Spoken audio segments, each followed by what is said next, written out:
যে প্রতিশ্রুতিগুলো দিয়ে এই বিজেপি রাজ্যে ক্ষমতায় এলো তার একটা প্রতিশ্রুতিও পূর্ণ হলো না, পালন বিজেপি করলো না। দেশের মধ্যে বেকারি বাড়ছে, মূল্যবৃদ্ধি ঘটছে, কলকারখানা বন্ধ হয়ে যাচ্ছে এবং তিনি খালি হিন্দি হিন্দু হিন্দুস্তান এই করে বেড়াচ্ছেন। যে এরা তৃণমূলকে সরাতে পারবে তাকেই কিন্তু ভোট দিয়েছে, বিজেপিকে ভালোবেসে এত লোক ভোট দেয়। মসজিদ ভাঙলো, চার্চ ভাঙলো, সিধু কানুর মূর্তি ভাঙলো, নেতাজির মূর্তি ভাঙলো, নেতাজির নামাঙ্কিত রাস্তা শ্যামাপ্রসাদ মুখার্জির নামে চেঞ্জ করে দিল।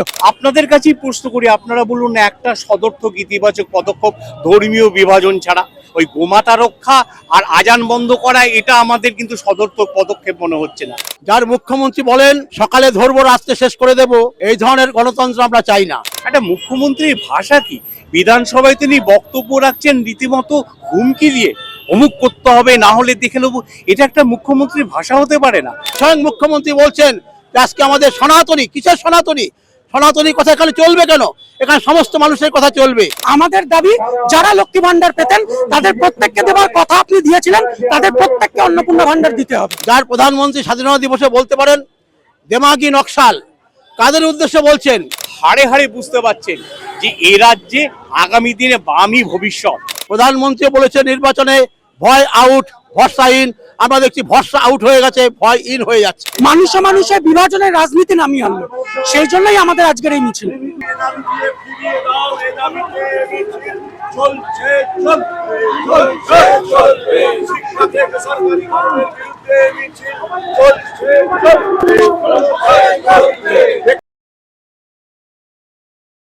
নতুন সরকার 100 দিন পূর্ণ হয়েছে, আমরা সেরকম দিনে এই আন্দোলন কেন বেছে নিলেন এবং কেন পথে নামলেন? 100 দিন পূর্ণ হয়েছে, কিন্তু এই বিজেপি সরকার বা শুভেন্দু অধিকারী ক্ষমতায় এসেছিলেন যে প্রতিশ্রুতিগুলো দিয়ে, সেই প্রতিশ্রুতিগুলো তো ক্ষমতায় আসার পরের মাস থেকে শুরু হয়ে যাবার কথা ছিল। সেটা অন্নপূর্ণা ভান্ডার হতে পারে, বেকারদের যুবক ভাতা হতে পারে, পরিবার পিছু একজন করে কাজ হতে পারে, বা নারী নির্যাতন বন্ধ হওয়া হতে পারে। সব প্রতিশ্রুতিগুলো তো উনি বলেছিলেন ক্ষমতায় আসার পরেই শুরু হয়ে যাবে এবং অভয়ার বিচার 100 দিনের মধ্যেই হবার কথা ছিল। অথচ আমরা দেখলাম পরের মাস থেকে তো নয়, 100 দিন পূর্ণ হয়ে গেল, একটাও প্রতিশ্রুতি, যে প্রতিশ্রুতিগুলো দিয়ে এই বিজেপি রাজ্যে ক্ষমতায় এলো তার একটা প্রতিশ্রুতিও পূর্ণ হলো না, পালন বিজেপি করলো না। মাঝখান থেকে যেটা করলো সেটা হচ্ছে মসজিদ ভাঙলো, চার্চ ভাঙলো, সিধু কানুর মূর্তি ভাঙলো, নেতাজির মূর্তি ভাঙলো, নেতাজির নামাঙ্কিত রাস্তা শ্যামাপ্রসাদ মুখার্জির নামে চেঞ্জ করে দিল। অর্থাৎ শুধুমাত্র মানুষে মানুষে বিভাজনের রাজনীতি নামিয়ে আনলো, সেই জন্যই আমাদের আজকের এই মিছিল। রাজ্যের মুখ্যমন্ত্রী তিনি ঘোষণা করেছেন 17 তারিখ থেকে অন্নপূর্ণা ভান্ডার ঢুকছে। গত জুলাই মাসে যদি দেখেন, জুলাই মাসে 1 কোটি কিছু বেশি মহিলা অন্নপূর্ণা ভান্ডার পেয়েছে। বিগত সরকারের আমলে অন্নপূর্ণা ভান্ডার পেয়েছে 2,42,00,000 মহিলা। তাহলে বিজেপি ক্ষমতায় এসেছিল, যারা যারা লক্ষ্মী ভান্ডার পায় তারা প্রত্যেকে অন্নপূর্ণা ভান্ডার পাবে। তার মানে জুলাই মাসে প্রায় 1,42,00,000 মহিলা পেলেন না। অগস্ট মাসে 17 তারিখ অব্দি কারুর অ্যাকাউন্টে ঢোকেনি। শুভেন্দু অধিকারী বলেছিলেন 10 তারিখ সাংবাদিক সম্মেলন করে জানাবেন যে আবার যে ভেরিফিকেশন হয়েছে তারপরে কারা কারা পাবে। তার মানে যথেষ্ট সম্ভাবনা রয়েছে জুলাই মাসে যারা পেয়েছে আবার এই নতুন ভেরিফিকেশনের পরে আবার কয়েকজনের নাম বাদ চলে যাবে। তার মানে আমরা বলছি প্র্যাকটিক্যালি যারা লক্ষ্মী ভান্ডার পেতেন প্রায় তার 3 ভাগের 1 ভাগ মহিলা অন্নপূর্ণা ভান্ডার হয়তো পাচ্ছেন। আর গতকালে সমস্ত অ্যাকাউন্টে টাকা ঢুকে যাবার কথা ছিল, কিন্তু সরকারি বলছে গতকাল থেকে শুরু হয়েছে, 20 তারিখ পর্যন্ত নাকি টাকা ট্রান্সফার হবে। আমরা দেখতে চাই জুলাই মাসে 1 কোটির কিছু বেশি মহিলা পেয়েছিলেন, আগস্ট মাসে কত মহিলা এই অন্নপূর্ণা ভান্ডার শেষ পর্যন্ত পান। আমাদের দাবি যারা লক্ষ্মী ভান্ডার পেতেন তাদের প্রত্যেককে দেওয়ার কথা আপনি দিয়েছিলেন, তাদের প্রত্যেককে অন্নপূর্ণা ভান্ডার দিতে হবে। কিন্তু সরকার দাবি করছে যে বিগত সরকারের ক্ষেত্রে লক্ষ্মীর ভান্ডারে ত্রুটিপূর্ণ ছিল, অনেক পুরুষ মানুষ এই ভান্ডার পেয়েছে। উনি ত্রুটিপূর্ণ ছিল বলে বলেছিলেন যে মোট 30 লক্ষ এরকম মানুষ রয়েছে যারা মহিলাই নয়, যাদের এসআইআর এ ভোটাধিকার চলে গেছে। আমি বলছি এসআইআর এ ভোটাধিকার চলে গেছে অনেকেরই যারা যোগ্য ভোটার ছিলেন, সুতরাং সেটা কোনো ন্যায্য যুক্তি হতে পারে না।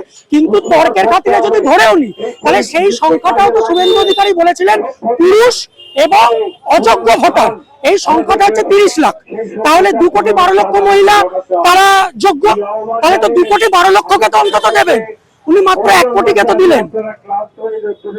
ইউসিসি সিভিল কোড নিয়ে আপনাদের কি বক্তব্য রয়েছে? এটা আমরা মনে করি যে দেশের যে বহুত্ববাদ, এই বহুত্ববাদের উপর আক্রমণ। ঠিক যেভাবে এই বিজেপি ক্ষমতায় আসার পর মসজিদ ভেঙেছে, চার্চ ভেঙেছে, ঠিক একইভাবে মুসলিম সম্প্রদায়ের বা খ্রিস্টান সম্প্রদায়ের যে দীর্ঘদিনের যে পরম্পরা বা রীতি, যেটা স্বয়ং নবীর আমল থেকে চলে এসছে, সেই রকম বহু রীতিকে এই ইউনিফর্ম সিভিল কোড বাদ দিয়ে দিচ্ছে। আর শুধু এটা মুসলিম খ্রিস্টানদের ওপর আক্রমণ নয়, আজকে যদি আপনারা জানেন হিন্দুদের মধ্যেও গ্রামের হিন্দুরা, রুরাল এরিয়ার হিন্দুরা, আর্থিক দিক দিয়ে দুর্বল হিন্দুরা, তারা ওই সিভিল কোর্টে গিয়ে ম্যারেজ রেজিস্ট্রেশন করতে পারেন না। আমাদের রাজ্যে এই মুহূর্তে মাত্র 40% মানে বিবাহিত দম্পতি রয়েছে যারা সিভিল কোর্টে গিয়ে ম্যারেজ রেজিস্ট্রেশন করেছেন। তাহলে তো এটা বাকি 60% হিন্দুর ওপর আক্রমণ। সুতরাং এটা সামগ্রিকভাবে মুসলিম সম্প্রদায়, খ্রিস্টান সম্প্রদায় বা হিন্দুদের মধ্যেও পিছিয়ে পড়া সম্প্রদায়, সামাজিক দিক দিয়ে, আর্থিক দিক দিয়ে, তাদের প্রত্যেকের ওপর আক্রমণ। আমাদের মূল দাবি হচ্ছে, ক্ষমতায় এসেছিল এই বিজেপি যে প্রতিশ্রুতি দিয়ে, সেই প্রতিশ্রুতিগুলো একটাও পালন করেনি।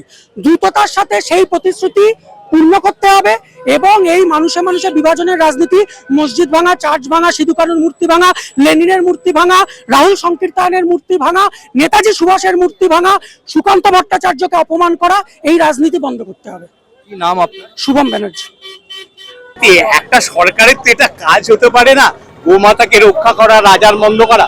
সরকারের কাজ হবে আমি যে সার্বিক সমস্যা, দ্রব্যমূল্য বৃদ্ধি, মানুষের বেঁচে থাকার যে কষ্টকর যন্ত্রণাকর যে রাস্তা, সেটাকে ধীরে ধীরে আমি উপশম করতে পারছি কিনা, বাজারে যে জিনিসপত্রের দাম বাড়ছে তাকে আমি বাঁচাতে কমাতে পারছি কিনা, যেভাবে সাধারণ মানুষ ক্ষতিগ্রস্ত হচ্ছে সেই জায়গাটায় আমার কোনো চিন্তা ভাবনা আছে কিনা, আমরা এই 100 দিনে কিন্তু সেটা দেখিনি। এটা একদম খুব পরিষ্কার।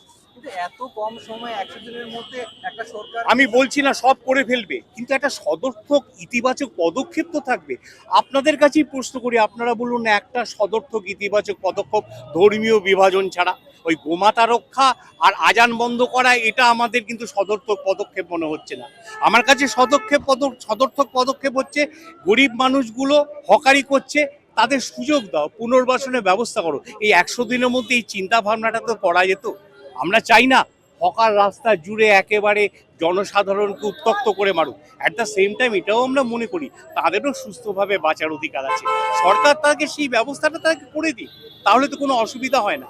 আর শুধু তাই না, একটা মুখ্যমন্ত্রীর ভাষা কি, বিধানসভায় তিনি বক্তব্য রাখছেন রীতিমতো হুমকি দিয়ে, অমুক করতে হবে, না হলে দেখে নেবো। এটা একটা মুখ্যমন্ত্রীর ভাষা হতে পারে না। আমরা পশ্চিমবাংলার মুখ্যমন্ত্রীর চেয়ারে অনেককে দেখেছি, মমতা বন্দ্যোপাধ্যায়ের আমল থেকে আমি নাম করে বলছি, একেবারে মুখ্যমন্ত্রীর যে ভাষা, সেই ভাষা পাড়ার গুন্ডা বাহিনীর ভাষায় পরিণত হচ্ছে। তাহলে কি বিজেপির শুভেন্দু অধিকারী সেই একই পথের পথিক হতে চলেছেন? হুমকি দিয়ে দিয়ে কথা বলবেন, এটা কিন্তু পশ্চিমবঙ্গের মানুষ মেনে নেবে না। আরেকটা কথা দ্ব্যর্থহীন ভাষায় বলতে চাই, আজকে যদি বিজেপি মনে করে থাকে যে আমরা ক্ষমতায় এসেছি মানুষের সার্বিক ভোটের জোরে, না, মানুষ চেয়েছে তৃণমূলের উচ্ছেদ। তৃণমূলের বিরুদ্ধে যে শক্তিকে তারা মনে করেছে যে এরা তৃণমূলকে সরাতে পারবে, তাকেই কিন্তু ভোট দিয়েছে। বিজেপিকে ভালোবেসে এত লোক ভোট দেয়নি, এটা খুব পরিষ্কার। তাহলে মমতা ব্যানার্জি 41% ভোট পেত না, এইটা বুঝতে হবে। এটা না বুঝলে পৌরসভা নির্বাচন, তার আগে 27 লক্ষ এসআইআর এর নাম তো এখনো ঝুলে রয়েছে, তো সেটা নিয়ে আপনাদের কি বক্তব্য? আমরা হাইকোর্টে মুভ করছি।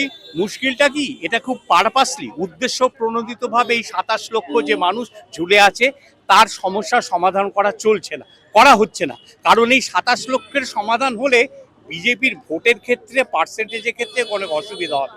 তবে একটা কথা বলি, এই মুহূর্তে পশ্চিমবাংলার মানুষ, বিশেষত সাধারণ মানুষ, খেটে খাওয়া মানুষ হাড়ে হাড়ে বুঝতে পারছেন যে এই রাজ্যে আগামী দিনে বামই ভবিষ্যৎ। যেখানেই অন্যায়, যেখানেই অসহযোগিতা সরকারে, যেখানেই জনবিরোধী কার্যকলাপ, গরিব মানুষ ভোট না দিলেও বামেরা কিন্তু একেবারে প্রথম দিন থেকে রাস্তায় অতন্ত্র প্রহরী হয়ে একেবারে দলবদ্ধভাবে রাস্তায় নেমেছে। সুতরাং আগামী দিনে পশ্চিমবঙ্গে সাধারণ মানুষের মুক্তির একমাত্র রাস্তা বামেদের আন্দোলনের মধ্যে লুকিয়ে আছে। কি নাম আপনার? আমার নাম তাপস মৈত্র, আমি সিপিআই করি। ছাত্র, যুব, মহিলা, কৃষক, ক্ষেতমজুর, সরকারি কর্মচারী, এরকম অনেকগুলো সংগঠন মিলে পথে নেমেছি এই জন্যই, একদিকে রাজ্য সরকারের 100 দিন পূর্ণ হয়েছে, যেখানে দাঁড়িয়ে আমরা লক্ষ্য করছি যার মুখ্যমন্ত্রী বলেন সকালে ধরবো রাস্তা শেষ করে দেব, এই ধরনের গণতন্ত্র আমরা চাই না। 2 নম্বর বিষয়, 14 বছর ধরে যে কেন্দ্রীয় সরকার চলছে, দেশটাকে ছাড়খাড় করে দিলেন। আদানি আম্বানি ছাড়া আর কাউকে বোঝেন না। দেশের মধ্যে বেকারি বাড়ছে, মূল্যবৃদ্ধি ঘটছে, কলকারখানা বন্ধ হয়ে যাচ্ছে, এবং তিনি খালি হিন্দি হিন্দু হিন্দুস্তান এই করে বেড়াচ্ছেন। তাই স্বভাবতই আমরা এখানে দাঁড়িয়ে পশ্চিমবাংলার বুকে চেষ্টা করছি মহিলা, ছাত্র, যুব, সরকারি কর্মচারী, ক্ষেতমজুর, বুদ্ধিজীবী সকলে মিলে একটা প্রতিবাদ করার। এবং এই রাজ্য গত 3 মাসের মধ্যে যা অবস্থা দেখলাম, সেখানে গণতন্ত্রের নামগন্ধ নেই। সেখানে একচ্ছত্র অধিপতি হিসাবে একটা কিরকমভাবে স্বৈরাচারী মনোভাব নিয়ে বিধানসভার অভ্যন্তরে বলার চেষ্টা করছেন, বাইরেও বলার চেষ্টা করছেন। এরই প্রতিবাদ হওয়া দরকার। এরকম পশ্চিমবাংলায় ছিল না। এবং যে মেরুকরণ করার চেষ্টা করছে, একদিকে নিয়ে যাওয়ার চেষ্টা করছে ভারতবর্ষের মানুষকে।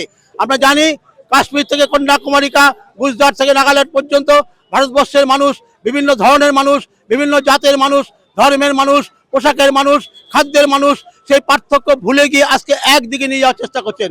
আমরা এটার প্রতিবাদ জানাতে চাই। আজকে যে সংবিধান রক্ষা করো, আমাদের প্রধান কথা সংবিধানকে রক্ষা করো, গণতন্ত্রকে রক্ষা করো। যে সংবিধানের মধ্য দিয়ে বলা হয়েছিল we the people of India, সেখানে আজকে দাঁড়িয়ে নরেন্দ্র মোদী বলুন, আমাদের মুখ্যমন্ত্রী শুভেন্দু অধিকারী বলুন, সেই সংবিধানের যে মূল কথা তাকে ভেঙে তছনছ করে দিয়ে দেশকে নিয়ে যাওয়ার চেষ্টা করছে। আমরা তার প্রতিবাদ জানাই। এ হচ্ছে মূল কথা আমাদের আজকে। রাজ্যের মুখ্যমন্ত্রী তিনি বলছেন যে শাসকের আইন নয়, আইনের শাসন চলবে। সেটা কথার কথা বলছেন, আমরা দেখছি না বিভিন্ন জায়গায় এই মুর্শিদাবাদের বুকে যা হলো, অন্যান্য জায়গায় যা হচ্ছে, সেখানে দাঁড়িয়ে আইনের শাসন চলছে না। তিনি মুখে বলছেন, প্রধানমন্ত্রী বলেছেন নির্বাচনে ভয় আউট, ভরসা ইন। আমরা দেখছি ভরসা আউট হয়ে গেছে, ভয় ইন হয়ে যাচ্ছে। এই যে অবস্থা, পশ্চিমবাংলার যে গণতন্ত্রপ্রিয় মানুষ, গত স্বাধীনতার পরবর্তী কাল থেকেই একটা গণতান্ত্রিক বাতাবরণ ছিল এখানে, সেই বাতাবরণকে ভেঙে দিয়ে একদিকে একমুখী করার চেষ্টা করছেন। তিনি বলছেন, স্বয়ং মুখ্যমন্ত্রী বলছেন যে আজকে আমাদের সনাতনী, কিসের সনাতনী? সনাতনী কথা এখানে চলবে কেন? এখানে সমস্ত মানুষের কথা চলবে। সেই সনাতনী হিন্দু হতে পারে, সনাতনী মুসলমান হতে পারে, সনাতনী খ্রিস্টান হতে পারে, সনাতনী অন্য ধর্মের মানুষ হতে পারে, সমস্ত মানুষই সনাতনী। তিনি সনাতনী বলতে কপালে তিলক কেটে একদিকে নিয়ে যাওয়ার চেষ্টা করছেন। আমরা এর প্রতিবাদ জানাতে চাই। কি নাম আপনার? আমার নাম রোহিদাস সাহারায়, পশ্চিমবঙ্গ রাজ্য সরকারি কর্মচারীদের যুক্ত কমিটির প্রাক্তন সাধারণ সম্পাদক।